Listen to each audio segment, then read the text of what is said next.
The Ugaz project is a theatrical play based on real events. It tells the story of a journalist's fight to expose sexual and financial abuse within the powerful institution in Peru known as the Sodalitium of Christian life.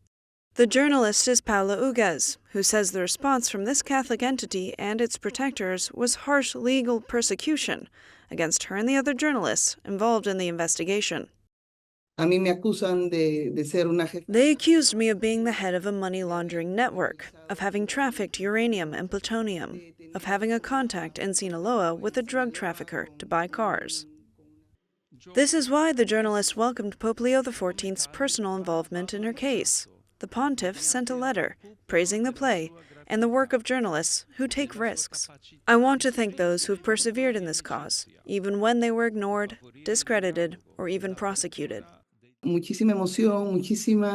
I felt incredibly moved. I still haven't finished processing everything the letter says, mentally and emotionally.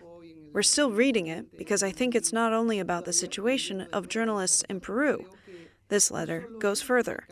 It offers support to journalists in El Salvador and what's happening in the Philippines. Ugaz recalls that during his time in Peru, Pope Leo XIV tried to help victims personally after a failed attempt to publish a joint statement between bishops and survivors of the Sodalitium abuse. Many people reached out to us, called us, people with suicidal thoughts. There was a lot of pain that had gone unaddressed by both the state and the church, so we asked him to please help us make contact with the victims and to support them, because their needs were urgent. He personally acted as a bridge between the most affected victims and the Sodalitium, and he secured concrete help, money, psychiatrists, and medicine.